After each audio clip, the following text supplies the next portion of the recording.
True beauty ये एक Korean anime है। इस कहानी की शुरुआत में हम देखते हैं कर्स टॉयलेट। ये लड़की खुद से पूछ रही है कि मैं ऐसी क्यों दिखती हूँ, मेरा चेहरा बदसूरत है और मेरे ग्रेड्स भी अच्छे नहीं है।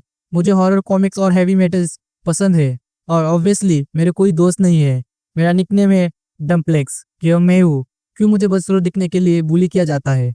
इसे कुछ समय पहले का सीन हमें दिखाया जाता है। हमारे main female character Jung young school में डम्प्लेक्स लेकर जा रही थी कि तभी वो गिर जाती है। बाकी स्टूडेंट उसकी मदद करने के बजाय उसकी फोटोज खींचने लग जाते हैं। इस टाइम एक लड़का उसकी मदद करने आता है तो उसके फोन को उठाकर कहता है, क्या तुम हैवी मेटल सिटी सुन रही हो?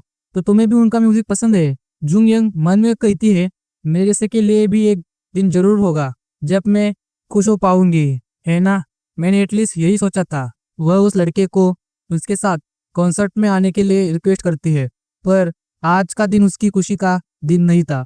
टॉयलेट में एक लड़की उसे किक मारती है और कहती है, मूर्ख, मेरे पीठ पीछे मेरे बॉयफ्रेंड को पटाने की कोशिश कर रही है। सुन ले, वो दया की वजह से तुझसे प्यार से पैसा आ रहा था।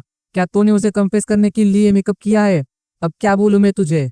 मेकअप करना है तो मैं सिखाऊंगी पगली, कैसे किया जाता है। इस तरह वो लड़की जंग यंग के चेहरे को मेकअप आइटम से खराब कर देती है और उसकी फोटो सोशल मीडिया पर डाल देती है। और लोग भी उसे सिंपैथी देने के बजाय कमेंट कर रहे थे कि वो कितनी बदसूरत है। इवन कैफे के उस लड़के ने भी कमेंट किया था। चुंग यंग क्लास में आकर उस लड़की को वो फोटो डिलीट करने के लिए कहती है। वो लड़की नहीं मानती है तो चुंग यंग से उसके चेहरे पर क्रैच मार देती है। उस लड़की का नाम सेमी है और उसकी माँ की रिपोर्ट की वजह से चुंग यंग को शिवम आर्ट्स स्कूल नाम के एक नए स्कूल में ट्रांसफर होना पड़ता है। वह अंदर से पूरी तरह से टूट चुकी थी। रात को उसे एक ऐसा चैनल मिलता है जिसमें यह सिखाया जा रहा था कि मेकअप सही से कैसे किया जाता है। उस वीडियो को देखते हुए चुंग यंग खुद पर मेकअप ट्राई करने का डिसाइड करती है। मेकअप करने के बाद वह बहुत ही प्रिटी लग रही थी। इस मेकअप के साथ जब वह अपने स्कूल में आती है तब स्कूल के सारे स्टूडेंट उसकी सुंदरता को देखकर हैरान होते हैं। दो लड़कियां कारण आन और सुआकान तुरंत ही उसके दोस्त बन जाते हैं। सोशल मीडिया पे भी उसकी फोटोज वायरल होने लगती है। सब यही पूछ रहे थे कि यह सुंदर लड़की कौन है। यंग मन में कहती है, मैंने सर्दियों में मेकअप प्रैक्टिस किया और मैं पूरी तरह से बदल गई। मेरा चेहरा और मेरी स्कूल लाइफ भी, और अब तो मेरे स्कूल में दोस्त भी है। स्कूल में भी मैं एक पॉपुलर सेलिब्रिटी बन चुकी हूँ। तो आ कहती है, चुंग यंग, हमारे फ्रेंडशिप को सेलिब्रेट करने के लिए चलो कुछ फोटोज ले, मैं इन्हें इंस्टाग्राम पे अपलोड करूंगी। ऐसे ही यह तीनों अपने ढेर सारे फोटोज लेते हैं। फिर सुआ कहती है, चलो कैफेटेरिया में जाए। कायरन कहती है, ठीक है, मैं डम्पलिंग्स खाना चाहूंगी। डम्पलिंग्स सुनकर चुंग यंग को अपने पुराने स्कूल का वो इवेंट याद आता है। वो सोचती है, अगर इन्होंने मेरे असली चेहरे के बारे में पता चला जाएगा तो वो मुझे डम्पलिंग्स पेश कहकर बुली करेंगे। क्या यह मेरे पुराने स्कूल से ज़्यादा बुरा नहीं होगा? क्या मैं उन्हें सच्चाई बता दूं? नहीं, मैं ये नहीं कर सकती। मैं मेकअप से सबको बुद्धू बना रही हूँ। सुआ कहती है, ए चुंग यंग, तुम क्या सोच रही हो? चुंग यंग कहती है, नहीं कुछ नहीं। उस लड़के सोशल मीडिया पे उसकी फोटोज देख रहे थे। वो लड़का किसी दूसरे लड़के से पूछता है, सीओ जुआन, वो तुम्हारे स्कूल से है क्या? तुम उसे हमारे साथ इंट्रोड्यूस करोगे?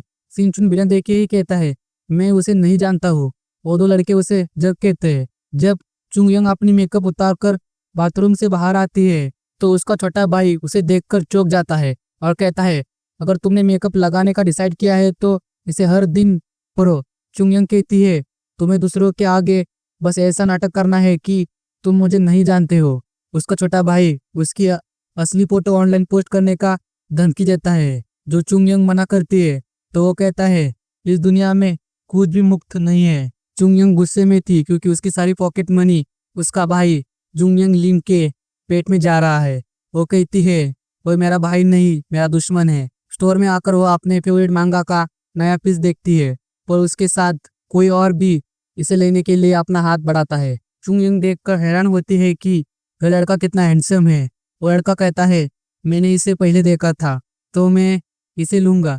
चुंग यंग उसे रोक कर कहती है, मैंने इससे पहले वाले वर्जन को 100 बार पढ़ा है। मैंने बहुत इंतजार किया है। अगर तुम मेरे सवाल का सही जवाब दे देते हो तो मैं हार मान जाऊंगी।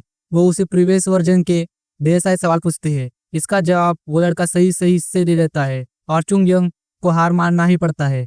वह अपनी डायरी में लिखती है, मुझे उस दिन उस हैंडसम शख्स को रोकना चाहिए था। स्कूल में वो उसी हैंडसम लड़के को देखती है और अपने दोस्तों से पूछती है वह लड़का कौन है। सुहा कहती है वह सुहो ली है, एक नया डांस का स्टूडेंट। कायरन कहती है एक्टिंग डिपार्टमेंट वाले पागल हो जाएंगे क्योंकि वो बहुत हैंडसम है, पर उन्होंने कहा कि उसका पर्सनालिटी डरावना है। सुहा कहती है सिर्फ जर्क लेवल का नहीं, वो टोटली एक सोशियोपैथ है। क्लास में चुंग यंग उसका ड्राइंग बनाते हुए सोचती है शायद वो मुझे पहचान नहीं पाया होगा। मेकअप के बाद मेरा खुद का भाई भी मुझे पहचान नहीं पाया था। इस टाइम सुहा आकर कहती है चुंग यंग तुम सेबम हाई गार्डियन इलेक्शन का एक कैंडिडेट हो, तुम्हें एक एजेंसी ने चुना है तो तुम्हें इसमें पार्टिसिपेट करना ही होगा। कायरन कहती है पिछले साल तक सचिन कॉन्ग गार्डियन बनी थी। उसके फोटोज और उसके फॉलोअर्स देखकर चुंग यंग कहती है मैं तो पढ़ाई में फोकस करना चाहती हूँ, पर सुहा उसे इतने प्यार से रिक्वेस्ट करती है कि वह मान जाती है। घर आकर वह एक ऐसा मांगा पड़ती है इसमें फीमेल एक्ट्रेस की असलियत बस पता चलने ही वाली है। वह कहती है मेरी लाइफ भी बिल्कुल ऐसी ही है। जब वह मांगा के नेक्स्ट वॉल्यूम के लिए स्टोर में जाती है फिर से वही लड़का सुहली आकर मांगा ले लेता है। इस बार चुंग यंग उसे जाने देती है। जाते वक्त उसके पॉकेट से उसका ईयरबड नीचे गिर जाता है। सुहली उसकी ईयरबड उठा लेता है। घर जाते वक्त चुंग यंग खुद से कहती है इस सुहली की वजह से अब मैं आराम से बुक स्टोर में नहीं आ सकती। अगले दिन कैफे में पूरी हैरान थी क्योंकि आज उसकी मीटिंग सुहली से होती है। सुहली कहता है क्या हम स्कूल के अलावा भी कहीं और मिले हैं? चुंग यंग कहती है नहीं, हम तो पहली बार मिल रहे हैं। मीटिंग के बाद वह कहती है मैं पहले जा रही हूँ। सुहा कहती है पर हम तो सेम डायरेक्शन में जा रहे हैं। चुंग यंग कहती है मुझे कुछ याद आया है तो मैं जा रही हूँ, बाय। एक बेंच पर निराश बेटी वो गिव अप करने के बारे में सोचती है।